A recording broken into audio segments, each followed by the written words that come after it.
Yo, what is going on, guys? It's your boy King Sanders here, and we are back with another day of sports betting. This is going to be for Monday, July 11th slate of MLB action. I'm super excited to dive into it. We do have a pretty decent slate today. We got games going on pretty much all the way throughout the day, so I am really excited to dive into it. I'm excited to watch some baseball today, keep up with some great games. There's a couple in particular that I do enjoy a lot more than others, but without any further ado, let's go ahead and dive into it.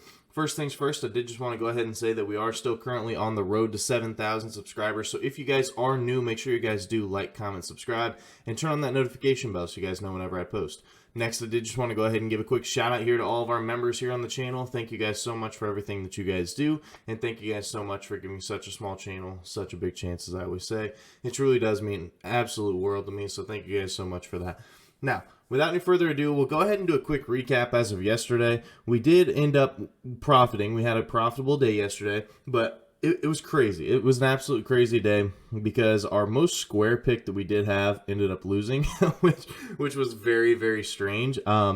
But we'll go ahead and talk about it. I mean, it's not strange. It's just, it's unfortunate. But we did end up having the Marlins and the Mets under 3.5 runs in the first 5 innings. That one actually got boosted later on in the day to plus odds. And so if you got it later in the day, congrats. But that one ended up working out for us. Then we did have the Royals and the Guardians no-run first inning at minus 110, and that one ended up working out for us as well. Both sides were able to get it done. And then we had the Yankees money line versus the Red Sox at minus 135 odds. The Yankees were up 6-2 at one point, so I guess I should have just taken the first 5, but I trusted in the bullpen. I thought that it would be perfectly fine, and apparently it wasn't. So the Yankees were up 6-2 and ended up losing 11-6, I think. So they literally the Red Sox went on a 9-0 run and ended up closing out the game. It was an absolute crapshoot in the last couple innings for the Yankees. They ended up, just falling apart. So it is what it is, but we ended up going 2-1. I'll definitely take some profit any day of the week. So without any further ado, last thing that I will say about my recap, I ended up having a really good day overall. I'm pulling it up right now, but we ended up going 11-4 or 10-5, 10-5 on the day. Ended up going up about 4 units roughly. If you guys do want to keep track of every game that I do end up betting, make sure you guys do follow me on Action. Action is basically like a social media for sports betting. You can look at each individual one of my bets that I put in. I usually bet on 70% of the slate. So if you guys end up wanting to do that and seeing every play that I end up betting, just go ahead and follow me on there. It's just King Sanders, and the link's in the description down below as well. So without any further ado, let's go ahead and dive into today's plays.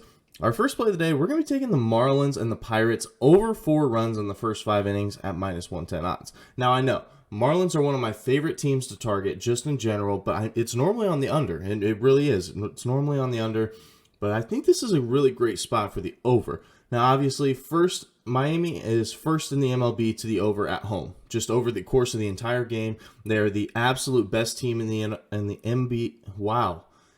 MLB, excuse me. They're the absolute best team in the MLB to the over at home. So that is definitely a stat I want to target. Miami is 40, 34, and 6 to the over in the first 5 games, or in the first 5 innings. So definitely more profitable than not. But at home is where we see a lot of value. They are 24, 12, and 1 to the over in the first 5 at home this year. That is where I see a lot of value. On the flip side of things, Pittsburgh is 4th in the MLB to the over in the first 5, which is obviously, once again, very good. And they're pretty good on the road, too. They're 21, 11, and 6 to the over on the road this year in those first 5 games. So I definitely see a ton of value here. Both these teams are in more advantageous positions to where they do end up scoring more runs. Miami is 18th in runs per game. And if you look at the splits between home and road, Miami, they do average 4.11 runs per game on the road. But at home, 4.54.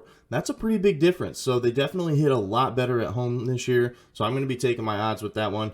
And also, Mitch Keller is going to be on the mound for the Pirates. Hasn't necessarily been a fantastic pitcher. A 5.21 ERA, 5.13 in his last 5, and a 5.8 on the road. So definitely hasn't been great, and he is pitching on the road where he does end up pitching worse most of the time. So hopefully he can get some runs early. And then on the flip side of the mound, Trevor Rogers is going to be on the mound for Miami. He does have a 5.57 ERA with a 5.56 in his last 5 and a 7.98 at home. So I think there should be a lot of runs in this game. I think that there should be a lot of slugs going on. So that's our first play of the day. Marlins and Pirates over 4 runs in the first 5 at -110 odds.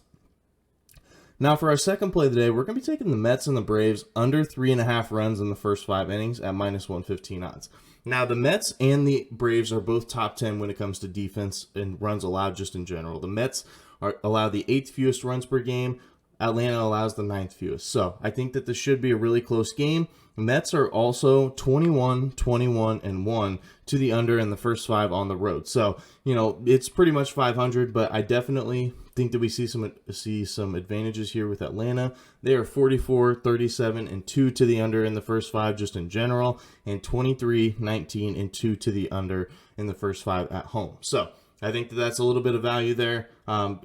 Beside from the Mets and Braves both being top 10 defenses, Atlanta is also better to the under at home this year, so I'll definitely take it. But I think we see a lot of value here with the pitching matchup. That's kind of why I targeted this one. Max Scherzer is going to be on the mound here for the Mets.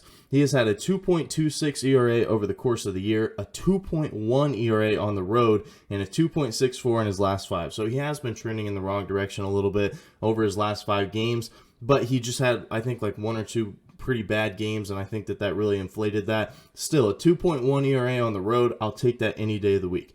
Max Fried is going to be on the mound for Atlanta as well on the flip side of things with a 2.52 ERA, a 2.23 in his last 5, and a 2.66 at home. So definitely think that we can get this under.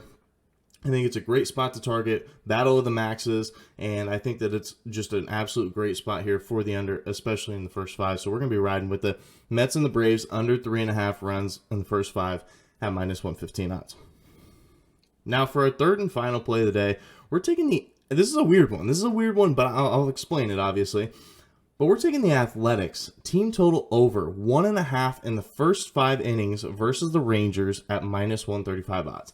I didn't even know that this was a bet. I had no idea that you could bet on team total over and under in the first 5 just for one team, but I love that. That's absolutely fantastic. So I love the Athletics here. Team total over 1.5 in the first 5 versus the Rangers at -135 odds. Oakland is dead last in runs per game. So I know that it's definitely a weird one. Like, why would I be taking a bad offense in this situation? But hear me out. They average 1.25 more runs per game on the road. They average 3.76 runs per game on the road as opposed to their 2.21, I think. So they average one and a quarter more runs every single game on the road. So I think that that's a very advantageous spot as well. Texas also gives up more runs at home. So they're 18th in runs allowed just in general, but they allow even more at home, averaging 4.44. So I think it's another great spot. But here's where I saw a ton of value. The starting pitcher here for the Rangers is Spencer Howard. Spencer Howard has a 10.97 ERA on the year so far and a 9 ERA through just 2 innings versus Oakland and a 5.4 ERA at home. Mr. Howard has not been very good at all this year, and so that's why I'm really targeting it. I think that it's a great spot to target it. So that is going to be our third and final play of the day. Athletics team total over 1.5 in the first 5 innings versus the Rangers at -135 odds. I know it's on DraftKings. That's where I saw it. So if you guys are looking for this bet, it is on DraftKings. I'm not sure about any other books. Like I said, this is the first time I've ever seen this. So I'm going to try it though. But that's going to do it for today's video. If you guys did enjoy, make sure you guys do like, comment, subscribe, and turn on that notification bell so you guys know whenever I post. Like I said, we are still currently on the road to 7,000 subscribers. So if you guys are new, make sure that you guys are subbed. But that's going to do it for me. It's King Sander signing out. Peace.